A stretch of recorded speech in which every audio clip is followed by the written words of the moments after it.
Some stories linger in the back of your mind, the kind that make you glance over your shoulder, the kind that remind you that sometimes fear isn't just in your head. Tonight, I have 3 true horror stories that will chill you to the bone. Listen closely, and don't forget to lock your doors. Story 1. Whispers in the cornfield. My mother told me this story many times, and every time it sent a chill down my spine. It happened when she was just a little girl during the Great Depression, a time when people would kill for pennies. She and my great-grandmother lived in a quiet farming town. One day, a used car salesman, her aunt's boyfriend, felt generous and handed my great-grandmother a $20 bill. In those days, $20 was a fortune. Excited, my great-grandmother took my mother's hand, and together they walked to the grocery store. But as they stepped inside, 2 rough-looking men loitering outside took notice of them. They saw the money. As they left, the weight of unseen eyes followed them. The sun had set, and shadows stretched long across the fields.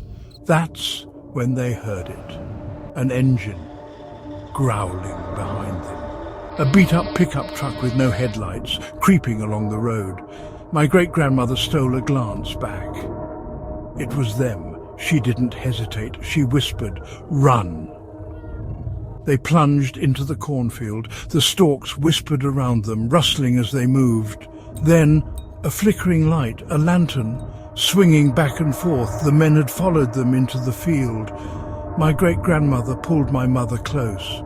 "Stay down, don't move."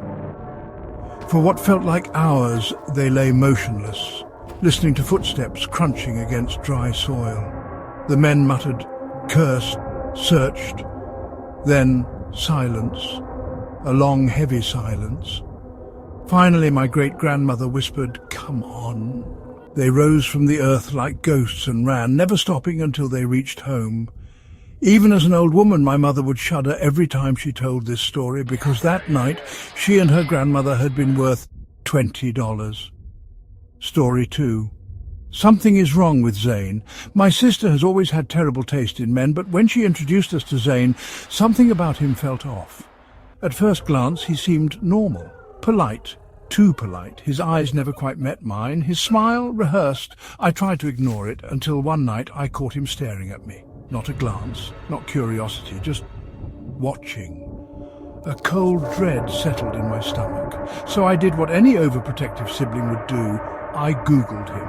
Nothing, no social media, no records, just one thing, an old missing persons article from 5 years ago. A woman, last seen with a man, matching Zane's exact description. My hands trembled as I scrolled.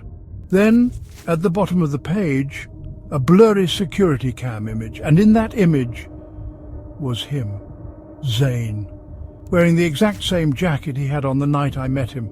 I felt my heart stop because my sister was in the other room with him.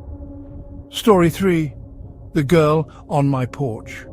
It was a cold winter night in Altoona, Pennsylvania, the kind of cold that sinks into your bones.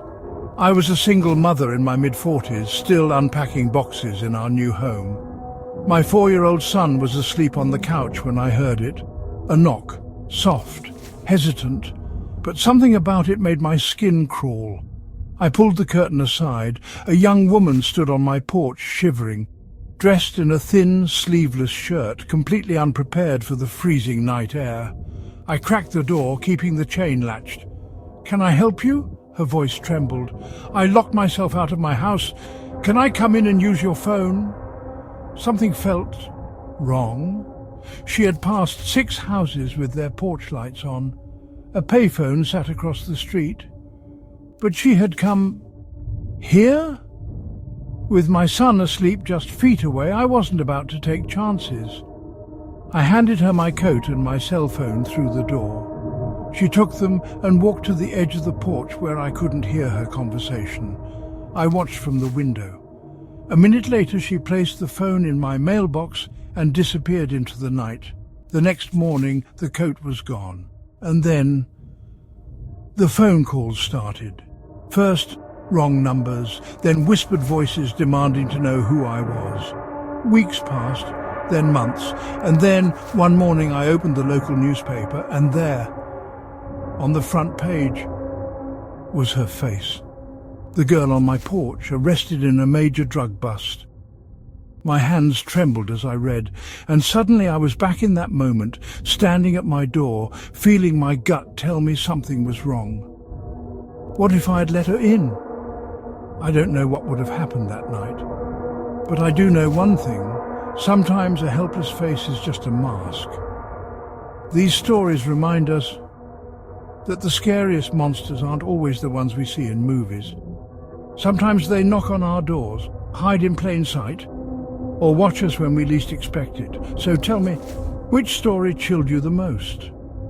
And have you ever had an experience like this? Let me know in the comments below. And remember, stay safe.